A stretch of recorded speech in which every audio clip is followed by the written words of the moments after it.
Shri Sachidananda Sadhguru Sainath Maharaj key జై. శ్రీ సమర్థ రామదాస విజయం సజ్జనగడ అధ్యాయం 42. శ్రీరామ జై రామ జై జై రామ. మంత్రమును విసర్జించిన బ్రాహ్మణుడు ఉద్ధరించబడుట. నిత్యానందుల వారు శ్రీ సమర్థుల వారి లీలలనిట్లు వివరిస్తున్నారు. విద్యాసాగర, ఒక సమయమునందు శ్రీ సమర్థుల వారు అడిగిన వారికి కాదనకుండా మంత్రదీక్షణనిచ్చేవారు. ఒక్కొక్కప్పుడు వారి దర్శనమే దుర్లభమయ్యేది. వారు ఎక్కువగా జనపదాలలో కన్నా అటవీ ప్రాంతం నందే ఉండేవారు. పట్నములలో శ్రీ సమర్థులు ఎక్కువగా నదీ తీరముల ఎందు ప్రకటమై కొందరికి దర్శనమిచ్చేవారు. ఆ స్వామి స్నానానుష్ఠాలు పూర్తి చేసుకునే లోపుగానే శ్రీ స్వామి ఆగమన వార్త ఊరి పెద్దలకు చేరేది. వారందరూ పరుగు పరుగున వచ్చి ముకుళిత హస్తులై మనస్సునందే ప్రార్థించుకొనుచు నిలిచి ఉండేవారు. శ్రీ సమర్థులు ధ్యానములోనే సమస్తమును గ్రహించుచుండేవారు. కన్నులు తెరిచి సర్వులను అనుగ్రహించేవారు. వారి అనుగ్రహం పొందిన భక్తులు అనేక భవబంధముల నుంచి విడవడి తమ యథార్థ స్థితిని తెలుసుకొనగలిగినారు.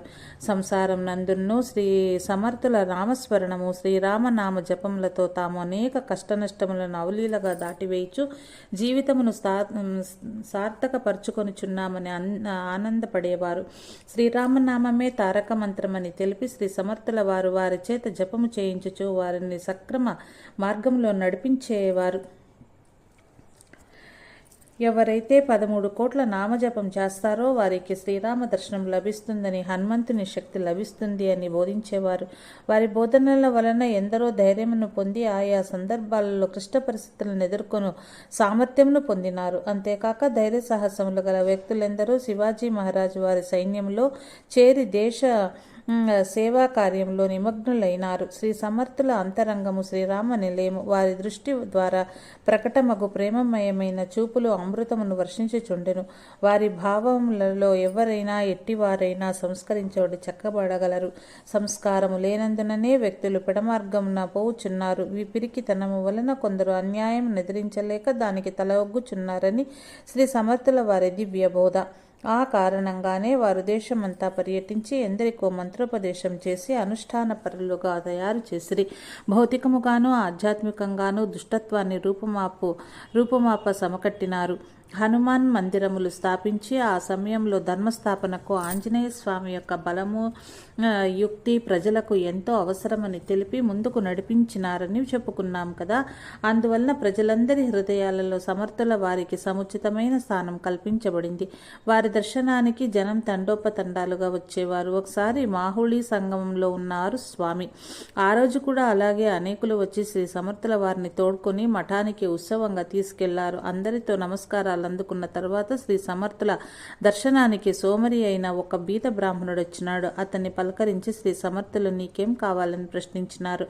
అతడు తన దీనాతి దీనమైన నిజస్థితిని వివరించక తమరి వద్ద నామోపదేశమునకై వచ్చినాననియు తనను శిష్యకోటిలో చేర్చుకునవలసిందిగాను కోరినాడు. విద్యాసాగర, శ్రీ సమర్థుల వారికే వ్యక్తినైనా చూస్తుండగానే వాని జీవితము, మానసిక వ్యధ, వాని దైన్యము, వాని ఆలోచనలు సర్వము అర్థమైపోవును. కానీ అతడేమి చెప్పునోయని ప్రశ్నించినారు. ఆ బ్రాహ్మణుని సోమరితనమును వదిలించి అతన్ని పునీతిని చేయాలని మర్నాటి ఉదయమే అతనికి మంత్రోపదేశం ప్రసాదించుటకై నిర్ణయం తెలిపినారు. ఆ బ్రాహ్మణుడు సంతోషించి తనకు శ్రీ సమర్థుల శిష్యుడని చెప్పుకొనుటకై ఆ భాగ్యం చాలు అన్నాడు. మరుసటి రోజున యథావిధిగా మరికొందరితో పాటు ఇతనికి కూడా చేయవలసిన కర్మలు చేయించి శ్రీ సమర్థుల వారు మంత్రోపదేశం చేసి 13 కోట్ల జపం చేయవలసిందిగా అందరికీ ఆదేశించి పంపివేసినారు. సోమరితనం వలన ఇంటి వారు భోజనం పెట్టక బయటకు పంపిన కారణంగా ఈ బీద బ్రాహ్మణునికి ఎచ్చటికి పోవుటకును ఇష్టం లేదు. ఆశ్రమంలోనే ఉంటానని శ్రీ సమర్థులకు చెప్పుకున్నాడు. వారును మిగిలిన శిష్యులకు ఇతన్ని అప్పగించినారు. ఈ పట్నంలోనే 4 రోజులు 4 ఇళ్లలో శ్రీ సమర్థులకు పాదపూజలు జరగగా అన్ని చోట్ల మంచి భోజనం లభించింది. ఈ బ్రాహ్మణుడు తృప్తిగా భుజించినాడు. తదుపరి శ్రీ సమర్థులు ఇతన్ని తమ చాపల్ మఠానికి తీసుకుని పొమ్మని కొందరు శిష్యులకు అప్పగించారు. వారి వెంట ఇతను పోచుండగా దారిలో అడవి ఎక్కడా భోజనం దొరకలేదు. కొంత దూరం పోయిన తరువాత భోజన ప్రియుడైన బ్రాహ్మణుడు తోటి వారితో ఏమయ్యా, ఈ అడవి దారి తప్ప మన మఠానికి వేరే దారి లేదా? నాకు ఆకలితో అడుగు ముందుకు పట్టం లేదు అన్నాడు. తోటివారు అతనికి సమాధానంగా, క్రొత్తలో అందరికీ అలాగే కష్టంగానే ఉంటుంది. శ్రీరామ నామ జపమే ఆహారంగా భావించుకుంటుంటే బలం అదే వస్తుందని గురుదేవుల ఆజ్ఞ. నీకు కూడా కొద్ది రోజులకు ఆ విధంగానే బలం చేకూరుతుందిలే అన్నారు. కానీ అతడు ముందుకు రాలేనని మొంటికేస్తుంటే అక్కడ చెట్ల నుంచి కొన్ని పండ్లు కోసి ఇచ్చి తినమన్నారు. వారు కూడా కొన్ని ఫలాలు తింటూ నడుస్తూ ఉన్నారు. విద్యాసాగర, సాధన ప్రారంభంలో ఎవరికైనా కష్టంగానే ఉంటుంది. సాధకులకు ఆకలి, నిద్ర అనేవి ముఖ్యమైన ఆటంకాలు. కాబట్టి గురువులు ఈ రెండింటినీ మర్పించేందుకు శతవిధాలా ప్రయత్నిస్తూ ఉంటారు. అతి ఆకలి, అతి నిద్ర కలవారు సాధనకు అసలు పనికిరారు. ఈ క్రొత్త శిష్యునికి ఉండే ఈ రెండు లక్షణాలను సమర్థులు ఎలా దూరం చేశారో తెలుసుకుందాము.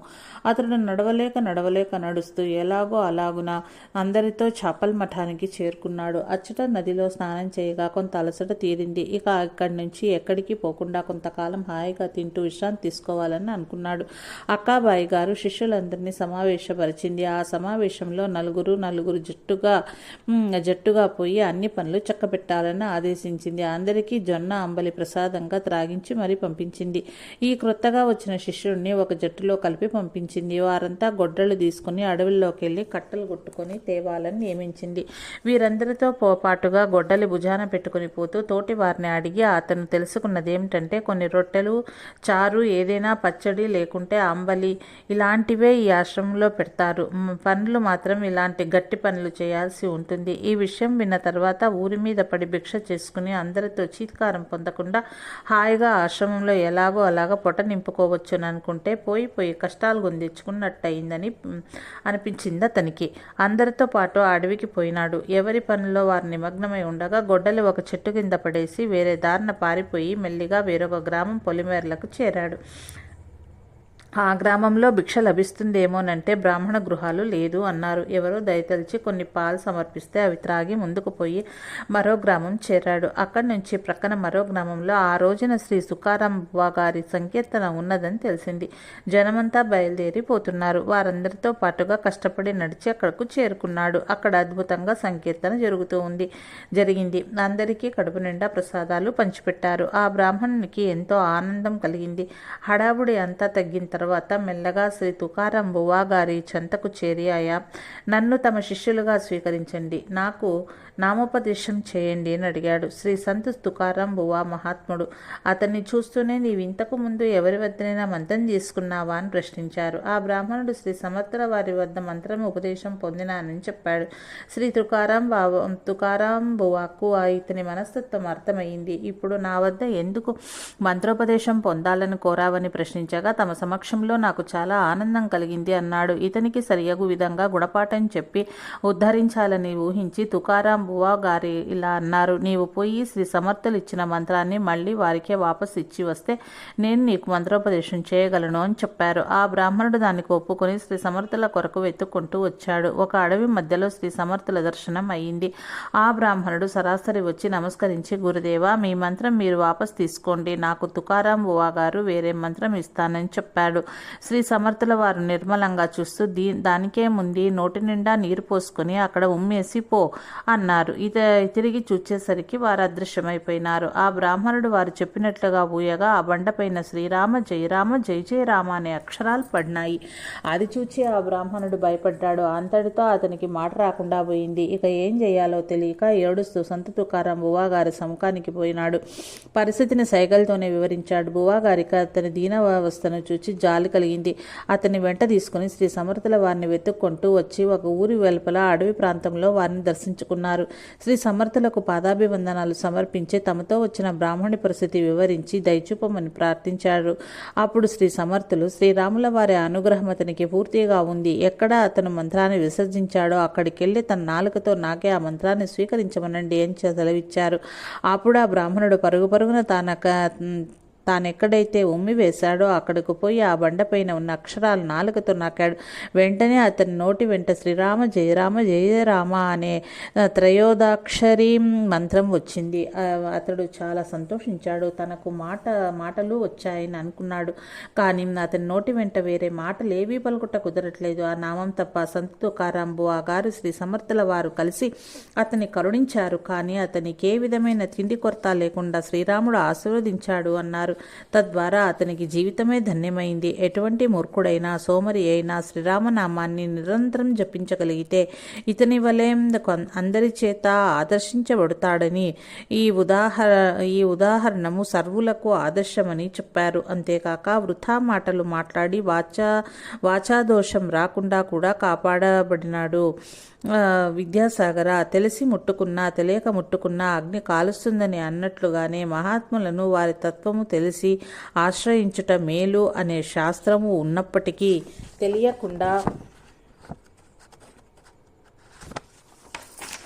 తెలియకుండా ఆశ్రయించిన మనకు మేలు జరిగి తీరుతుందని ఈ సంఘటన ద్వారా విషదమగుచున్నది. నిత్యానందుల వారు తర్వాత శ్రీ సమర్థుల వారి లీలలను వివరించసాగారు. నీటిలో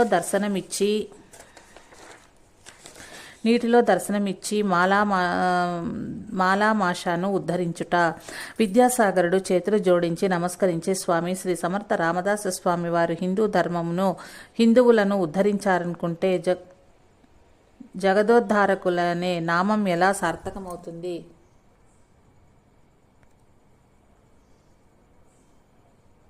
విద్యాసాగరుడు చేతులు జోడించి నమస్కరించి, స్వామి, శ్రీ సమర్థ రామదాస స్వామి వారు హిందూ ధర్మమును హిందువులను ఉద్ధరించాలనుకుంటే జగదోద్ధారకులనే అనే నామం ఎలా సార్థకమవుతుంది?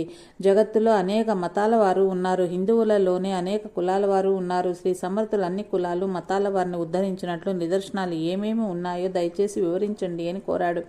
ఒక్క నిమిషం నిత్యానందుల వారు ధ్యానస్థులైనారు. సద్గురు లీలను దర్శించారు. శ్రీ నిత్యానందుల వారు శ్రీ సమర్థులు నిజంగా జగదోద్ధారకులే.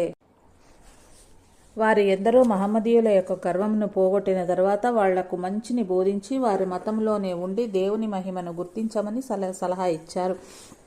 ఒకే కులమునకు చెందిన వ్యక్తులకే వారి కృప అందినదనుకొనుట పొరపాటు. ఎందరో నిమ్న జాతుల వారు శ్రీ సమర్థుల దర్శనాన్ని చేసుకుని తరించారు. ఒక ఊరిలో వారు కీర్తనలు చేస్తూ పగలు భిక్ష చేసుకునేవారు. రాత్రికి ఎక్కడైనా ఊరి వెలుపల చెట్టు కిందనో బండలపైన పుడుకునేవారు. ఒకసారి అట్లే ఊరి వెలుపల బండపైన పరుండి విశ్రాంతి తీసుకొంచున్నట్లుగా ఉన్నారు. కానీ వారు ధ్యాన స్థితిలోనే నిరంతరం ఉంటారు. ఆ ప్రదేశానికి దగ్గరలో హరిజన వాడ ఉంది. అక్కడ నివసించే ఒక వ్యక్తి శ్రీ సమర్థులను గుర్తించాడు. అతనికి ఎంతో సంతోషం అనిపించింది. వారి పాదాలు తాకి నమస్కరించాలని ఉంది. కానీ ఏమో వారికి కోపం వస్తుందేమోనని అలాగే దూరంగా నిలబడి తనివి తీరా చేతులు జోడించి నమస్కరిస్తూ ఉండిపోయాడు. అలా కొంత సమయం అయిన తర్వాత శ్రీ సమర్థులు ధ్యానం నుంచి కన్నులు తెరిచి, ఎవరు నీవు, ఏం కావాలి అని ప్రశ్నించారు. స్వామి, నాకు తమరి దయ కావాలి అంటూనే ఆనంద బాష్పాలు కారుస్తూ వారి కాళ్ళు పట్టుకున్నాడు. అతని నిర్మల భక్త్యావేశమునకు శ్రీ సమర్థులు ముగ్ధులైనారు. నీ పేరేమిటి అన్నారు. మేము మాలవాళ్లము స్వామి, నా పేరు మాషా అని చెప్పాడు. ఇక్కడే మా గుడిసెలు ఉన్నాయి, కూలీ పని చేసుకుంటున్నానని చెప్పాడు. మరి నీకేం కావాలో చెప్పు అన్నారు. స్వామి, నాకేం తెలుసు, మా బోటి వాళ్లకు దేవుడు కనపడతాడా? తమరు కనపడినారు, తమరే దేవుడు అనుకుంటాను అన్నాడు. శ్రీ సమర్థులు, నీకు శ్రీరామనామ దీక్ష ఇస్తాను, రామదర్శనం అవుతుందని చెప్పి నామోపదేశం చేశారు. అతడదేం పనిగా నామాన్ని జపిస్తూ అతడదే పనిగా నామాన్ని జపిస్తూ చేస్తూ ఒక రోజున చెరువు నుంచి నీరు తెస్తానని బిందె తీసుకొని పోయి ఆ చెరువులో పడిపోయినాడు. ఎంతసేపటికి రాకపోతే అతని తల్లి ఆ వాడ వారందరినీ విచారించింది. మా వాడిని ఎక్కడైనా చూచారా అని. పనుల కాపర్లు కొందరు, పశువుల కాపర్లు కొందరు చెరువు దగ్గరకు నీళ్లకెళ్లడం చూచాము అంతేనన్నారు. ఆమె గుండె బాదుకొని ఏడ్చింది. ఆ చెరువులో పడినాడని అనుమానంతో కొందరు మునిగి అతని శవం కొరకు గాలించారు. కానీ ఎక్కడ దొరకలేదు. వారం రోజులు తర్వాత శ్రీ సమర్థుల వైపుగా రాగా ఆ ముసలి తల్లి వారితో మొరపెట్టుకుని ఉంది. తన కొడుకు ఈ రీతిగా చనిపోయాడని ఏడ్చింది. చెరువు నీటికని పోయి చెరువులో పడిపోయినాడని చెప్పింది.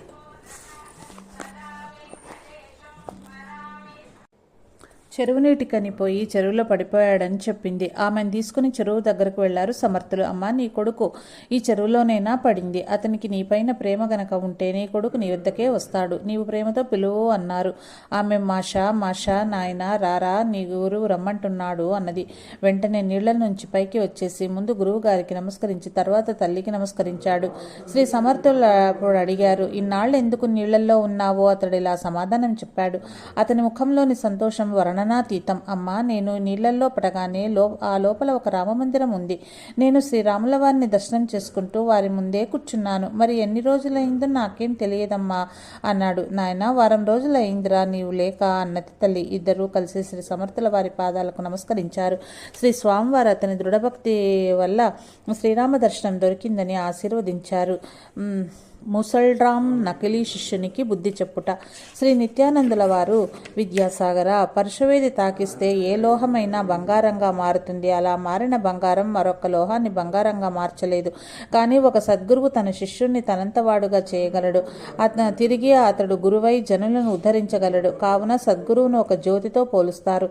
ఒక జ్యోతి ఎన్ని జ్యోతులైనా వెలిగిస్తుంది. శ్రీ సమర్థుల శిష్యులు కొందరు అట్లు జ్యోతులై జగతికి వెలుగునిచ్చారు. మసూరి అనే పట్టణంలో శ్రీ సమర్థులు మఠ నిర్మాణం చేసి తమ అభిమాన శిష్యుణ్ణి అచ్చట మఠాధిపతిగా పెట్టారు. అతని పేరు ముసల్రామ్ అని లోగడ చెప్పుకుని ఉన్నాం కదా. ఇప్పుడు అతని గురుభక్తి ప్రభావమును తెలిపే మరి ఒక సంఘటన చెప్తాను, విను.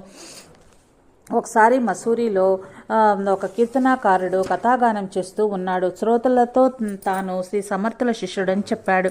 తనంత గొప్ప శిష్యుడు ఆయనకు వేరెవ్వరూ లేరని దంబాలు పలికితే కొందరు నమ్మారు. శ్రీ సమర్థులు ఇక్కడికి రావాలనుకున్నారు. వారికి వేరే కార్యక్రమం ఉండటం వలన రాలేకపోయినారు. వారికి ముట్ట చెప్పాలనుకున్నవి నాకిస్తే నేను వారికి ఇస్తాను అన్నాడు. ఆ శ్రోతలలో కొందరు, శ్రీ సమర్థుల వారు ఎన్నడూ ఏ విధమైన ధనము ఆశించరు, ఇతను ఎందుకలా చెప్తున్నాడని ఆలోచించి ముసల్రామ్ను కలిసి శ్రీ సమర్థుల వారి శిష్యుడు ఒక ఆయన పట్నంలో కీర్తన చెప్పుచున్నాడని వివరించారు. ముసల్రామ్ 4 రోజులు పట్టించుకునే లేదు. ఆ కీర్తనకారుడు ఇంతలో శ్రోతలెవ్వరూ ఏ విధమైన దక్షిణలు ఇవ్వటం లేదని ఒక్కొక్కళ్ళనే పిలిచి పూలు, ఖర్జూరకాయలు, మిఠాయిలు సృష్టించి ఇస్తున్నానని ప్రసాదం ఇస్తూ అపార శక్తిమంతుడని నమ్మించే ప్రయత్నం చేస్తున్నాడు. ఈ విషయం ఊరంతా చెప్పుకున్నారు. శ్రీ సమర్థుల వారి శిష్యుడట అన్ని రకాల వస్తువులు, మిఠాయిలు సృష్టించి మరి ఇస్తున్నాడనే వార్త వ్యాపించింది. మళ్ళీ ముసల్రామ్కు కొందరు వచ్చి చెప్పారు, ఇలాగైతే ఈ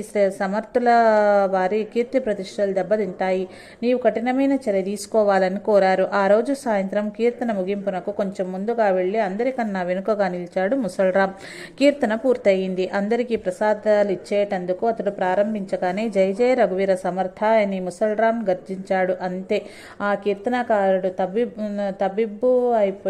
తబ్బిబ్బుగా పడిపోయినాడు. ప్రసాదం లేదు, ఏమీ లేదు. సర్దుకొని పారిపోయే ప్రయత్నం చేస్తుంటే భక్తులంతా చుట్టుముట్టారు. ముసల్రామ్, ఎవడు సమర్థుల వారి శిష్యుడు? నిలబడు, ఏది ప్రసాదాలు సృష్టించు. శ్రీ సమర్థులు ఎప్పుడైనా ఏమైనా సృష్టించిచ్చారా ఆ విద్య నీకు నేర్పించటానికి అని గర్జిస్తుంటే ప్రజలంతా ఎగబడి ఇవ్వు ప్రసాదాలు అంటూ గోలచే ప్రారంభించారు. అప్పుడు ఆ కీర్తనాకారుడు, అమ్మో, నన్ను పోనీయండి, బుద్ధి తక్కువై ఆయన పేరు వాడుకున్నాను. ఆయన మహాత్ముడని ప్రఖ్యాతి ఉంది కదా, ఆయన శిష్యుడంటేనే నాకు మంచి సన్మానాలు జరుగుతాయని ఆశించాను. ఆయన ఎలా ఉంటారో కూడా నాకు తెలియదు. ఇంకెప్పుడు ఇలాగ చెప్పను అని చెంపలేసుకుంటూ ఉంటే ప్రజలనుగా ఆగమని చెప్పి ఇతనిని శ్రీ సమర్థుల వారి చెంతకు తీసుకుపోయి దర్శనం చేయిద్దామన్నాడు ముసల్రామ్.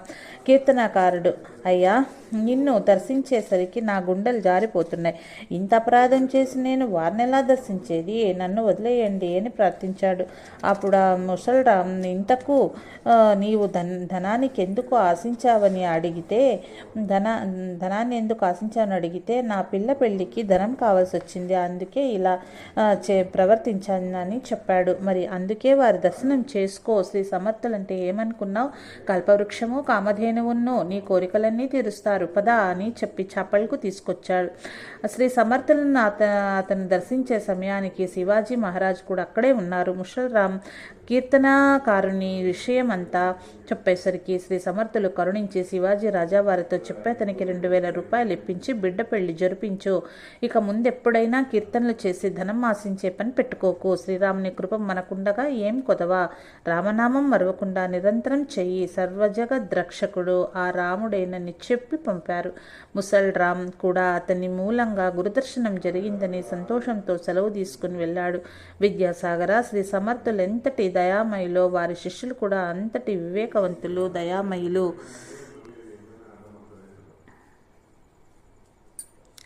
బాహ్యగ్రామంలో లీలా. శ్రీ సమర్థుల వారు ఎన్నో ఆంజనేయ మందిరాలు నిర్మింపచేసి విగ్రహ ప్రతిష్టలు చేయించినారు. అందులో ఏకాదశ మారుతి మందిరాలు అత్యంత ప్రాధాన్యతను సంతరించుకున్నవి.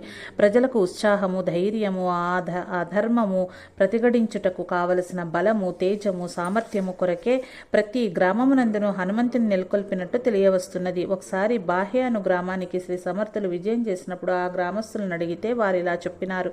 పూర్వం ఒకప్పుడు మా గ్రామంలో మారుతి మందిరం ఉండేది. యవనుల దాడికి భయపడి మా పూర్వీకులు ఆ స్వామిని కోనేటిలో వేసినారని పెద్దలు చెప్పగా విన్నామని తెలిపినారు. శ్రీ స్వామివారు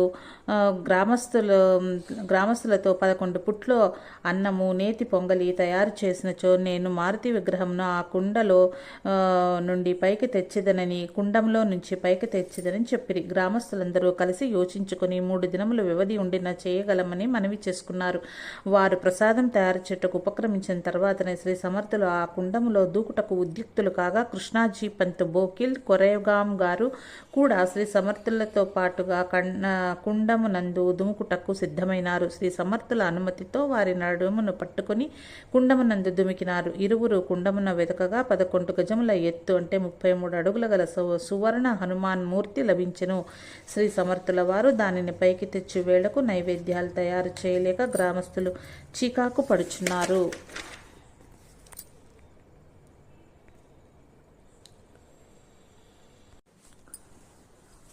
హనుమాన్ల వారు ఇట్లు తెలిపిరి. రామదాస, కలియుగంలో ఈ విధమైన మూర్తి బయట ఉండరాదు, నీటిలోనే ఉండని అని ఆజ్ఞాపించారు. ఇది దైవ సంకల్పమని మరలా ఆ మూర్తిని నీటిలోనికి వదిలివేసినారు. శ్రీ సమర్థులు మూర్తిని పైదాకా తెచ్చి తిరిగి వదిలివేశారు. ఎందుకోనని వారిలో వారు భక్తులంతా గొడవపడుతుండగా మూర్తి పైకి వచ్చేందుకు హనుమంతుడు ఇష్టపడటం లేదని చెప్పేశారు. పైకి వచ్చిన సమర్థులు కొంతసేపు భజన చేయించారు, ప్రసాదాలు పంచమన్నారు. ఈ విధమైన కోలాహలంలో కృష్ణాజీ గారి విషయం ఎవరూ పట్టించుకోలేదు.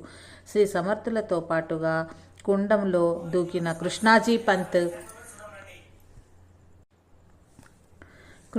పంత్ అట్లే సమాధి స్థితిలో 33 గంటలు అనగా 11 జాముల సమయం ఉండిపోయారు. శ్రీ సమర్థులు కుండము వద్ద నిలబడి ఇంకా ఎంతసేపు ఆ హనుమంతుని సేవించుకుంటావు, పైకి రా అంటూ కేక పెట్టగా ఆయన కుండంలో నుంచి పైకి వచ్చారు.